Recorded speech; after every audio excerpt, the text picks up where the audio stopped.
Have you ever quietly asked yourself, is this really how it ends? That moment when someone suggests a nursing home and your heart sinks a little? If that's happened to you, or someone you love, you're not alone. For so many Americans between 60 and 85, just the thought of giving up your home, your routine, and your independence can feel like a slow goodbye before you're ready to say it. But what if I told you that a nursing home isn't your only option anymore? In fact, it might not even be your best one. Today, older adults across the country are rewriting the rules. They're finding new ways to live, ways that protect their dignity, support their health, and most importantly, let them stay in charge of their own lives. In this video, I want to show you 7 real alternatives to nursing homes. Not theories, not far-off ideas. These are practical choices people are making right now, every day, and they might just change how you see your future. Some of them are simple, some might surprise you, but every one of them is built around one truth. You still get to choose how you live. Stick with me till the end, and let me know in the comments which one speaks to you the most. It might not seem like a big thing, but your comment could help someone else feel less alone. And before we begin, I'd love to know which city you're watching from. Drop in the comments below, and hit the subscribe button for more valuable insights and tips. Now let's get started. 1. Staying in your own home with in-home care. You know that feeling when you wake up in your own bed, make coffee in your own kitchen, and sit in your favorite chair as the morning light comes through the same window it always has? That's not just comfort, that's peace. That's home. And believe it or not, you don't have to give that up just because your body's slowing down or your memory isn't what it used to be. A lot of people think that needing help means giving up control. It doesn't. In-home care isn't about handing over your life. It's about getting just enough support so that you stay in charge of it. That help can be as small as someone dropping by a few times a week to help with groceries, laundry, or medication reminders. Or it can be more personal, like help with bathing, dressing, or cooking meals when it's too much to manage alone. The point is, it's flexible. You decide how much or how little support you want. And here's something not everyone realizes. Staying at home with in-home care doesn't just feel better. It's also better for your health. Studies have shown that older adults who age in their own homes often stay mentally sharper and feel less depressed than those in full-time facilities. Familiarity matters. Keeps the brain calm. Keeps the heart steady. I once spoke to a woman named Dorothy, 78 years old, still sharp, but struggling a bit with her knees and keeping track of pills. She didn't want to be a burden on her kids, and she sure didn't want to move into a home. So she brought in a helper 5 days a week for a couple of hours. That's it. Today, she still does her crossword puzzles every morning, still waters her plants, and still goes for Sunday coffee with her neighbor. Her life didn't shrink. It stayed hers. If you're someone who wants to keep living where your memories are, where your life happened, in-home care could be exactly what makes that possible. 2. Living with family in a supportive arrangement. Let's talk about something that used to be the norm and is quietly making a comeback in a whole new way. Living with your family, but on your own terms. Now, I know what you might be thinking. I don't want to be a burden. I need my space. I raised my kids. I'm not moving in to babysit the grandkids. And you're right to think that way. This isn't about giving up your independence or becoming anyone's responsibility. It's about creating a mutual, respectful arrangement. One that brings comfort, connection, and support, without taking away your freedom. More and more families today are choosing to live together in ways that work for everyone. That might mean converting a garage into a small apartment, adding a private suite to the main house, or even just setting clear boundaries and routines that allow each generation to live side by side, but not on top of each other. You get to be part of your family's everyday life, sharing meals, watching your grandkids grow, telling the stories only you can tell, while still having your own space, your own schedule, your own dignity. It also helps emotionally. When you're around people who love you, who talk to you, listen to you, and laugh with you, it's harder to feel isolated or forgotten. Being needed, being heard, being part of something, that feeling matters more than most people realize. I remember talking to a man named Frank, 81, who moved in with his daughter after his wife passed. But it wasn't a typical move-in. She had a small guest house behind her home, and they worked out a plan. He had his own entrance, his own kitchen, even his own garden patch. But every Friday he'd come over for dinner. Every Sunday he'd watch his grandson's baseball game. He said, "It doesn't feel like I moved in with them. It feels like I moved closer to life again." And there's a practical side, too. Sharing a home can ease the financial pressure for you and your family. Less rent or mortgage, lower utility bills, and sometimes even tax benefits or care-related support. But the most important part? Respect. The best family arrangements work when everyone has clear boundaries, open communication, and shared understanding. You're not just being taken care of, you're living as part of a family unit, offering just as much as you receive. If the idea of growing older with your loved ones nearby, without giving up your space or your say, makes your heart feel a little lighter, this might be an option worth considering. 3. Aging in place with smart home modifications. Let's be honest, nobody wants to feel like their home is working against them. Slippery floors, steep stairs, hard-to-reach shelves. These things that used to be no big deal suddenly become daily hazards. But the good news? You don't have to move out. You can simply make your home work better for you. This is what we call aging in place with smart modifications. And no, it's not about turning your house into a hospital. It's about making small, thoughtful changes that allow you to live safely and comfortably in the place you love. We're seeing more and more older adults installing things like walk-in tubs, grab bars in bathrooms, non-slip flooring, better lighting, and even stair lifts. These aren't signs of giving up, they're signs of smart planning. It's like adding seat belts to a car. You're not expecting a crash, but you want to stay protected just in case. And then there's the tech. Now, I know not everyone's a gadget person, but today's technology is designed to make life easier, not confusing. You've got voice-activated assistants that can call your son, remind you to take your meds, or play your favorite music. There are motion sensor lights that turn on automatically if you get up in the middle of the night. Smart thermostats that keep the house just the right temperature. Even doorbell cameras so you can see who's there without having to rush to the door. These aren't just cool features. They help you stay independent while giving your family peace of mind, and honestly, giving you peace of mind, too. I knew a woman named Edna, 79, who had a fall that shook her confidence. She started avoiding the shower, skipping trips down to the mailbox. Not because she couldn't move, but because she was scared. Her daughter helped her install a walk-in shower, motion lights in the hallway, and a simple emergency alert system. Within a few weeks, Edna was back to gardening, making soup for her neighbors and walking around her home like she owned it because she did. She just needed a few tools to help her feel safe again. Aging in place doesn't mean denying that your needs are changing. It means acknowledging those changes and choosing to adapt instead of retreat. You're not losing freedom. You're claiming it in a smarter, more secure way. So if you love your home, your porch, your kitchen, your view, don't feel like you have to give it all up. With the right adjustments, you might not need to go anywhere. 4. Multigenerational living with clear boundaries.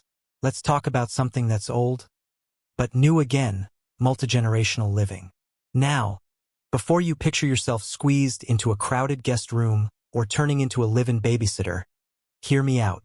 This is not about sacrificing your space, your schedule, or your sanity.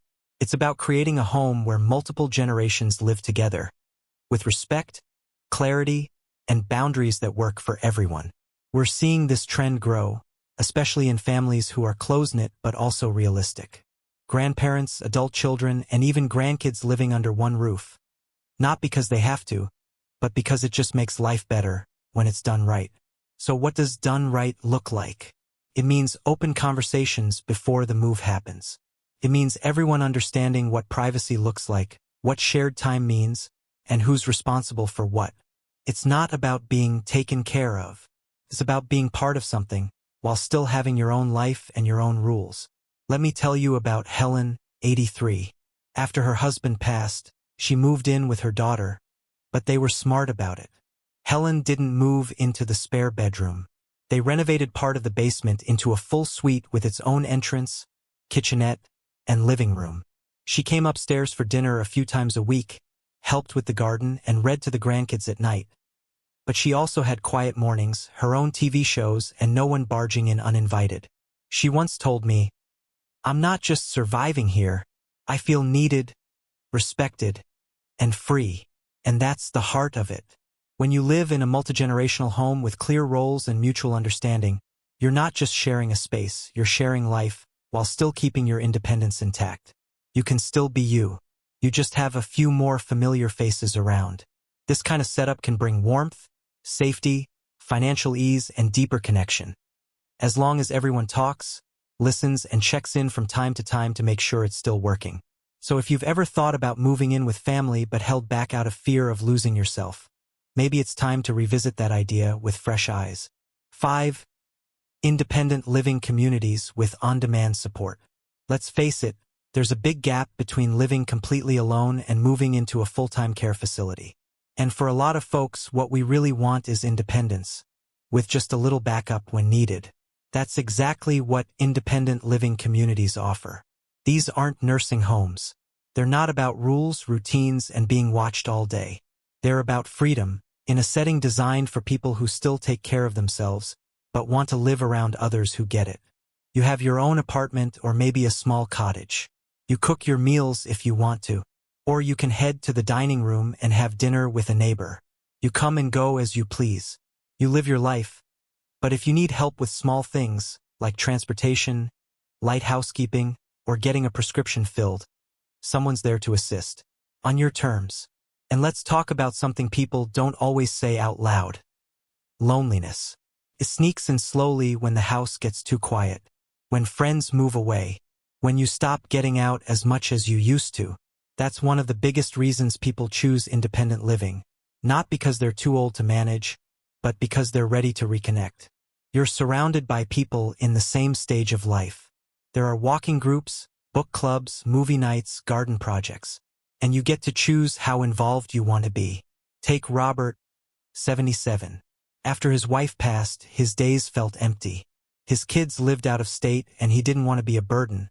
But he also didn't want to sit alone every evening. He moved into a community that had a woodshop, a walking path, and a group that played cards every Thursday. A few months later, he told me he felt awake again. He still drives. He still cooks.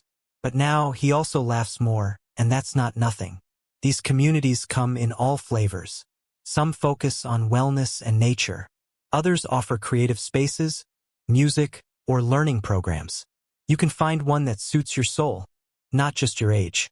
The best part? It's all optional. You're not giving up control. You're expanding your choices with a little safety net underneath just in case. If you're not ready for full-time care, and you're not ready to feel isolated either, this might be that perfect middle path. 6. Aging comfortably at home with smart technology. There's something truly meaningful about growing older in the place you've called home for years. The walls carry your stories. The garden still holds those flowers planted long ago. And everything feels just right because it's familiar. But for many seniors, staying at home used to mean facing worries, like the risk of falling, missing medicines, or feeling alone in an emergency. Those concerns made staying put feel unsafe. Thanks to modern smart home technology, those fears don't have to hold you back anymore. Aging in place has become one of the safest, most empowering choices you can make. And it's not only for tech experts or those with big budgets. The latest devices are designed to be simple, affordable, and discreet. Take fall detection sensors, for example. Gone are the days of wearing clunky emergency buttons around your neck. Now, tiny sensors installed in your walls or ceiling can sense if you fall and quietly alert your family or emergency responders. No buttons to press. No fuss.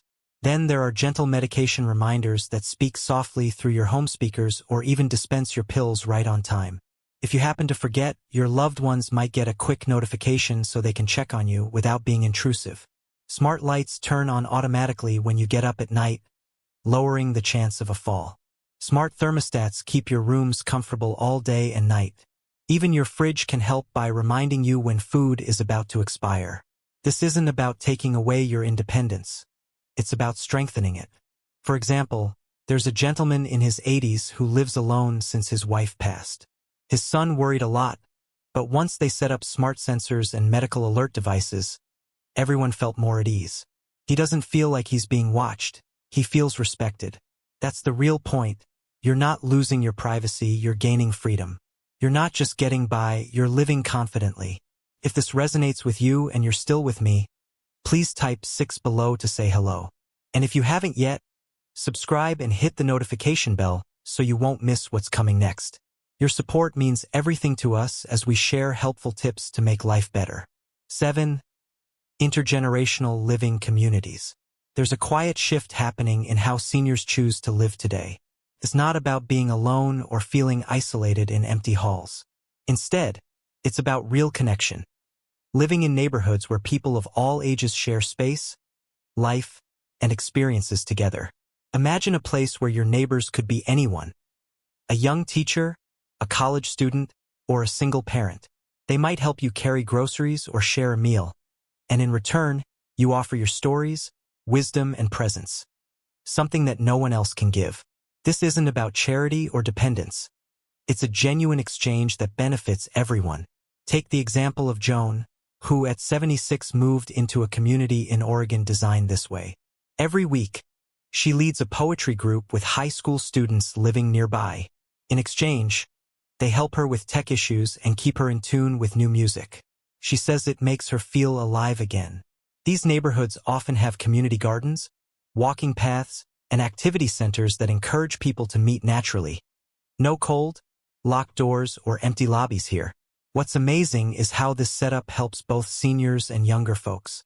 Research shows older adults living in such communities experience less loneliness and slower mental decline, while young people become more empathetic and connected to the world beyond their phones. It's not about retreating from life. It's about stepping into it with purpose. If you've ever felt like you still have so much to share but aren't sure where to put your energy, this kind of community might be the answer. Because connection isn't just nice to have in old age. It's powerful medicine. Sometimes, the best cure isn't in a bottle but in the laughter shared over a meal with friends.